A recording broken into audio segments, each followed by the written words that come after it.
Kalau ini kan sama bapaknya anak-anak loh yang udah ngasih duit banyak banget loh. Dan ini juga ada orang-orang yang kerja di sekelilingnya, di mana itu ada asistennya lah, ya, co-host yang bantu jualan-jualan termasuk adiknya, berkata-kata lagi yang lebih menyakitkan lagi. Jangan salah loh. Kenapa sih terjadi ini petisi? Karena itu tadi sebab akibat, ya. Dan kalau kau dalam satu kelompoknya masih terus merangsek terus ke dalam live-nya orang-orang yang ngebela, termasuk saya, coba-coba untuk menyerang dengan bahasa-bahasa segala macam lah, apalagi mengata-ngatai si ayah, si mantan suami, makin hancur idolamu. Ku kasih tahu itu. Semakin hancur kalian.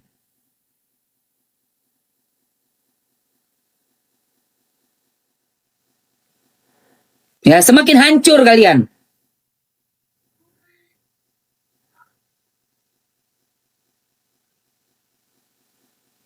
Yang dilaporkan berapa akun tuh, Mams? Tanya tuh sama bujer-bujernya.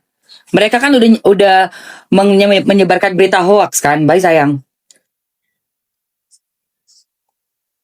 Mereka sudah menyebarkan berita hoax. Nggak tahu apa dapat dari mana itu berita hoax.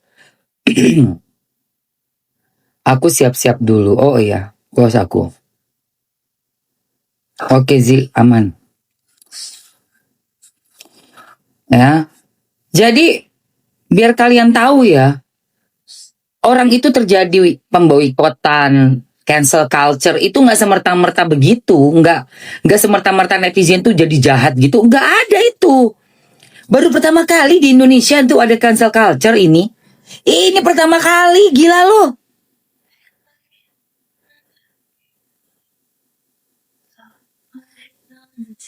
This is the first time dalam sejarah Indonesia ada cancel culture. Berarti apa? Berarti udah keterlaluan. Dan masih sombong pula. Masih begini nih. Apa lu? Hah? Masih juga sombongnya minta ampun. Gila. Nih dengerin ya, ini juga yang mengerikannya, ini awal mulanya nih kena cancel tuh ini nih. Kena petisi ya. Bahasa-bahasanya nih.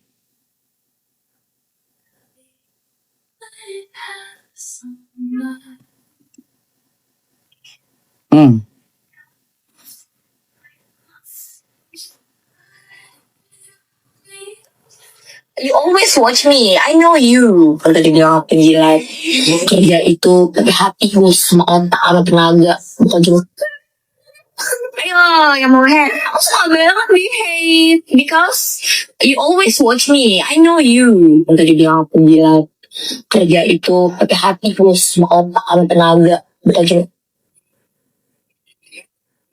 Because you always watch me, I know you. Kalau tadi bilang penjilat, kerja itu pakai hati, sama otak, sama tenaga, bukan cuma. Ayo, yang mau hate, aku suka banget di hate, because you always watch me, I know you. Yang tadi bilang penjilat, kerja ini makanya Mamsi boleh pesan nggak buat kamu nih? Siapa nama cewek ini? Ini kan kamu lagi live ya. You always watch me, I know you. Sebentar, aku mau kasih. Kerja itu pakai hati, sama tenaga. Iya, oke. Astagfirullahaladzim. Suka banget di hate, because you always watch me, I know you. Yang tadi bilang penjilat. Sini aku kasih tahu kamu ya.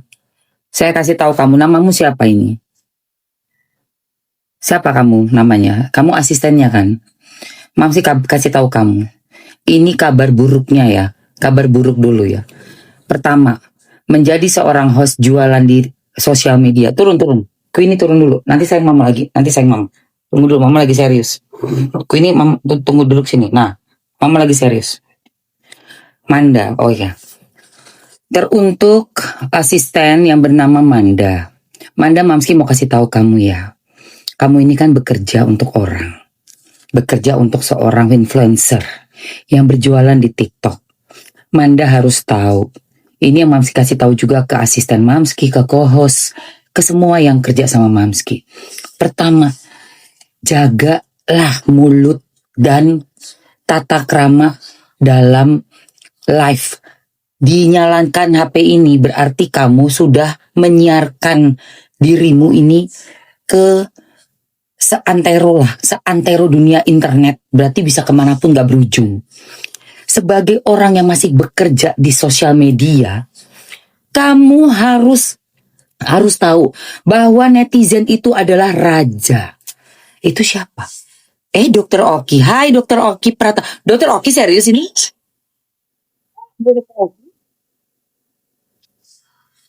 Oh dokter, yes. Apa kabar Dokter Oki? Semangat pagi. Ya, bukan Tuhan. Saya cuma manusia biasa yang kerjanya juga sama, Kristianti. Kerjanya juga sama. Saya cuma manusia biasa dari pemain sinetron, main film, masuk ke dunia sosmed. Ya, yang saya pelajari selama saya main sosmed, netizen itu raja. Kristianti, saya lagi memberikan himbauan buat si Manda ini loh. Kamu jangan pernah mempunyai attitude seperti itu buat netizen. Hate me, kamu hate aja, aku gak apa-apa ya, gak butuh, gak bisa. Kamu itu butuh netizen, karena apa? Kamu masih jualan, dagang kamu. Kecuali kamu main sosmed itu private, buat suka-suka, buat lingkaran kamu sendiri, gak jualan apa-apa, gak butuh apa-apa dari netizen. Kau masih wajar ngomong begitu. Tapi kalau kamu itu masih butuh netizen untuk membeli barang daganganmu, kamu harus benar-benar menjaga image, menjaga banget. Dan yang memang memposisikan diri kamu ya seperti pelayan. Ya pelayannya netizen, gimana ya? Ya kamu tuh ya pelayannya netizen. Gitu loh. Makanya ini tindakan ini bukan malah membuat si artis yang notabene punya akun ini kan si artisnya ya. Karena ini lagi berjualan nih Mamski lihat. Malah semakin orang benci gitu loh nih. Because you always watch me. I know you. Tadi bilang penjilat. Kerja itu dari hati gue sama otak sama tenaga. Oke. Ayo, ibu hate. Susah banget di hate. Because you always watch me. I know you. Tahu nggak? Kamu kerja pakai otak, pakai hati. Buat orang yang kamu kerja. Kamu lupa orang yang kerja itu kan artis.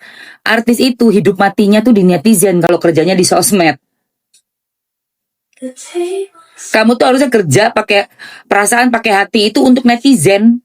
Bukan buat siapapun yang artis yang sedang kamu sedang bekerja dengan orang itu gitu. Yang kamu tuh sedang bekerja dengan si artis itu.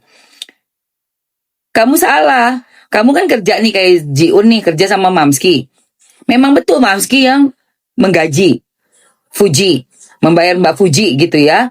Tetapi Mamski itu yang bayar ya ini, orang-orang ini loh yang beli. Mau 1.000 perak kek, mau yang 2.000 perak.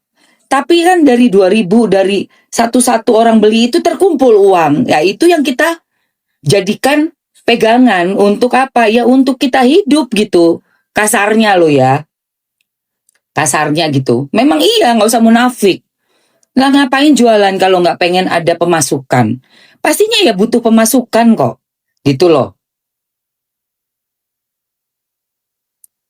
Jadi kalau menurut saya sih cara terbaik dalam kita berjualan itu, pertama memang udah punya image bagus, review produknya juga jelas, menanggapi netizen dengan sopan, dan memang kamu harus hati-hati. Ditambah lagi dengan bahasanya lagi dari si siapa? Adiknya. Aduh itu lebih parah lagi.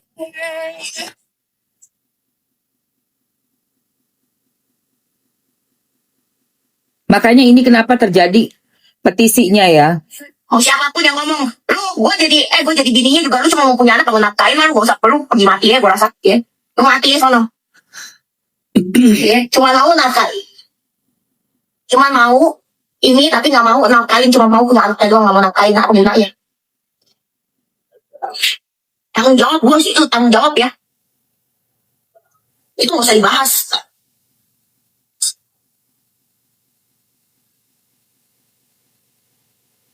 Oke, ada lagi yang mau bertanya?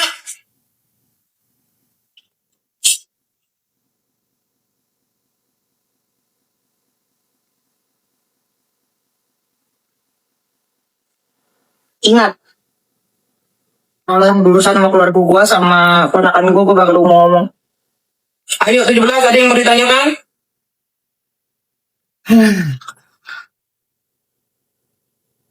Ayo 17. Oke, Kak Tohli ya. jadi mau siapapun yang ngomong, lu gue jadi bininya juga, lu cuma mau punya anak, kalau nafkain lu gak usah perlu pergi mati ya, gue rasa ya. Astagfirullahalazim. Aduh, dengernya ya Allah.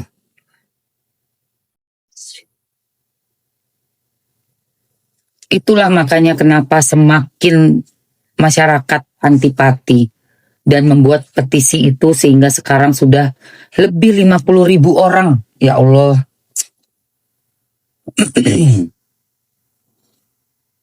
Astagfirullahaladzim. Ini makanya masih membahas kasusnya karena memang banyak sekali pelajaran yang bisa kita dapat dari sini ya sayang. Sangat banyak sekali pelajaran yang bisa. Buset, 55.209 orang yang sudah tanda tangan. Ini sih benar-benar ngeri banget. Dan kamu ya, saya kasih tahu ya. Banyak sekali bujar-bujarnya atau pendukung-pendukung fans-fansnya SW yang ikut-ikutan sombong sekali. Masih sudah lihat ya. Padahal saya tidak ada pernah nyebut nama kalian satu kali pun ya untuk para fansnya garis kerasnya SW, tapi menyebutkan nama lengkap saya Emma Waroka. Ada yang mau sampai kayak mau ngeludahin muka saya kayaknya, tapi saya nggak peduli ya. Itu buat saya kalian itu ya angin lalu, udah saya blok semua, gak muncul. Dan memang kalian itu cuma kayak ya angin lalu aja, saya anggap angin lalu seperti itu. Kalian membela mati-matian sampai kayak kayak orang kesurupan gitu. Aku lihat memaki-maki Emma Waroka, wah Lita Gading, kayak orang kesurupan yang ku lihat gitu ya. Tapi kalian itu melupakan, mengenyampingkan ini tuh masyarakat loh. Sampai 55.000 tuh rekor ya, menurut aku tuh rekor banget. Ada dibuatkan petisi untuk seorang public figure. Kau tahu ada yang komen semalam ya, bilang apa? Biarin aja, dia kan makin terkenal berarti kalau dibenci. Zaman dulu orang nyari terkenal, model bikin huru-hara, terus bisa naik melejit. Ini zaman sosmed, beda lagi. Dan artis apa gitu? Ini artis apa? Bukan artis film, bukan artis sinetron ya, tapi afiliator, menjual, melakukan kerjasama dengan brand. Brand itu tidak akan pernah mau dengan bad image atau public enemy. Tak kasih tahu kamu, yang namanya influencer itu rentan sekali. Jersey, influencer itu rentan sekali. Ya. Fans-fansnya kayak orang kesurupan, ngebela, berusaha untuk kayak menutup mata gitu loh. Ada omongan seperti itu dari adiknya, dari asistennya, dari si artisnya sendiri, itu kayak mau ditutup. Kayak mau begini nih. Oh baik kok. Adegan-adegan yang berindikasi live streaming dengan porno aksi pun kayak matanya tuh kayak udah nggak kerja gitu. Matanya tuh kayak nggak tahu apa juga doyan, gue nggak ngerti deh. Ini nauzubillah min dzalik ya, kalau sampai doyan ngeliat kayak gitu mah berarti ada yang sakit di otaknya. Karena konsumsi orang untuk ngeliat yang porno-porno aksi gitu tuh harusnya kan buat konsumsi pribadi, bukan dibuat di live streaming ya. Ya, gitu loh. Dan zaman sekarang kau boleh jadi orang terkenal, tetapi pada saat kau menjadi influencer yang berjualan, nggak bisa lu public enemy itu produk Mau gimana coba produk yang nempel semua, netizen bikin petisi. Antipati, nggak mau, nggak suka. Apalagi sebelum adanya petisi itu banyak bujer membuat berita-berita hoaks tentang mantan suami, si RO. Ada tampilan tangkapan layar untuk lagi di kolam renang. Dicek ternyata itu adalah AI. Buntung pala sama badan. Itu kan ada tuh kayak gini nih. Udah gitu kebukti lagi. Ada orderan untuk kelompok Mujair dibayar 350 perak per typingan. Semakin sedikit educated lah. Ya. Kayak seperti anak-anak gitu. Gue gak suka gitu loh. Argumen kayak bocil-bocil gitu. Dia juga ngomong kok jaing-jaing ya. Tapi kan sama temennya.